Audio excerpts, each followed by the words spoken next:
Oh hey, I'm Sluke, and in 16 days, I'm running 100 miles.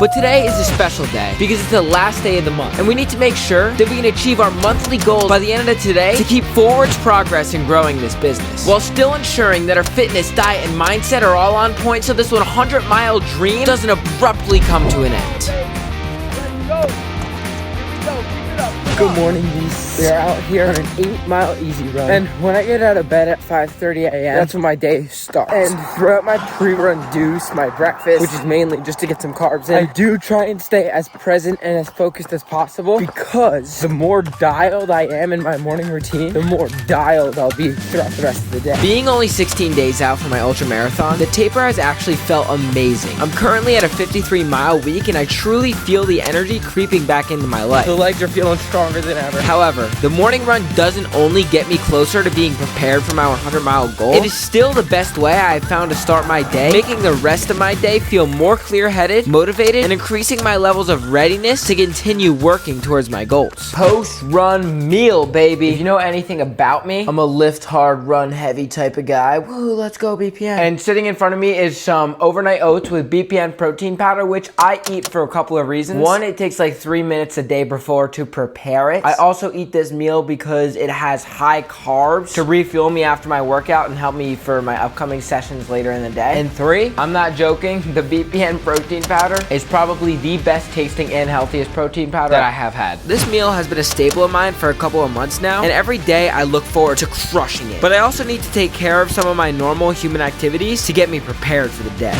Every day, one of the struggles that I do face is the cold shower. I do it Monday through Saturday for one simple reason, because I don't want to do it. And I know that makes me stronger mentally. But since today is April 30th of the month and I set monthly goals, I'm gonna try and have to fit in, especially finishing my 2 books for the rest of the day, even within my school, work, and lift schedule.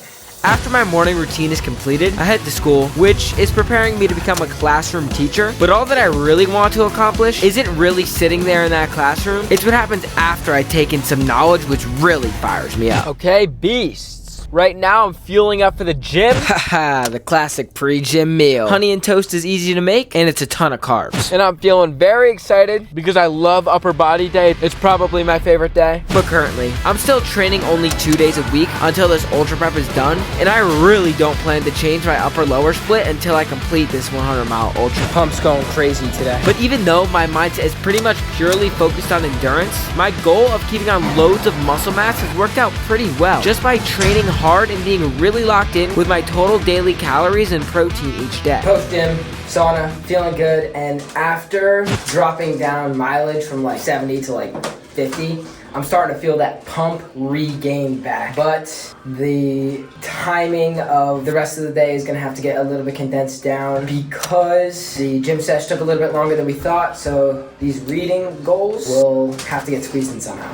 And post-gym is my time to get some chores done, which I like to condense into one time block because then it allows me to work on other goals like consuming a high-protein post-gym meal to recover. Behind me, I got 6 eggs cooking up with 400 grams of white rice brewing to get absolutely devoured for some post-gym protein. But personally, I keep my meals the same every day, and my post-gym meal recently has been one of 2 meals. It's either 400 grams of white rice with 8 ounces of ground beef, or today's deliciosity of 400 grams of white rice with 6 fried eggs. Both these meals are high protein options that don't involve loads of brain power to make. We got 2 books to finish today. I'm almost done with each of them. I think I have like an hour and a half of reading total, and the 2 books that I am reading is called The Mountain Is You and Made to Stick. Made to Stick is some YouTube ideation video, but if you're looking to like understand your emotions better and why you can't seem to stop certain behaviors, this book, The Mountain Is You, will give you insights on what that emotion is telling you and how to actually fulfill the core need rather than doing the unhealthy habit of overeating. And honestly, for someone like me, overtraining. I've read The Mountain Is You maybe 4 times now, and each time I read it, it gets better. And this book is a strong reason I was able to push through a deep mental health rut I was in about 3-ish years ago because of the amazing advice that was in it, which I can still learn from today. But my stomach was getting angry at me, so I knew it was time for dinner.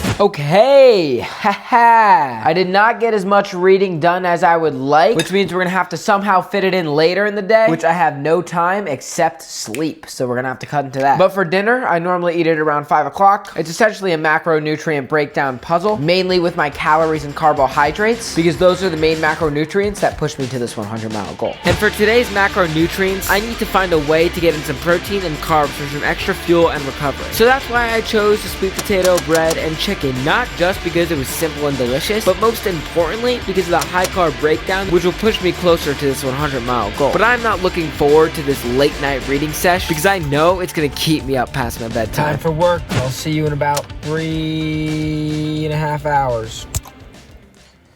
You may be asking yourself, what freak eats 2 apples at a time? And let me tell you, the answer to that question is the freak who wants to get their carbs in. This is my only carb source that is easily accessible right now. And I got 14 miles tomorrow, so I want to make sure I'm nice and carb loaded up. Normally, I'm in bed by about 9:30-ish. I try and be in bed by 9:15, but that doesn't happen most of the time. But since today is April 30th, the last day of the month, we set a goal to read 2 books. Now I have 50 minutes left of reading until these books are done. So we gotta stay up a little bit later tonight in order to achieve this goal. Crushing a day in my life training to run 100 miles is extremely challenging. But in order to achieve my April goals, and now my current May goals, this can't just be how I spend one day, it has to be how I spend every day. But knowing that I'm only 16 days out from running the hardest physical challenge of my life is a strong motivator that keeps me pushing, asking myself, at 2 a.m., alone, freezing, when the mountain is throwing its punches at its hardest, will I have what it takes to overcome odds and finish this 100-mile race? I can't answer that question. But all I can do now is control each day of my life today to hopefully make tomorrow's 100-mile dream become a reality.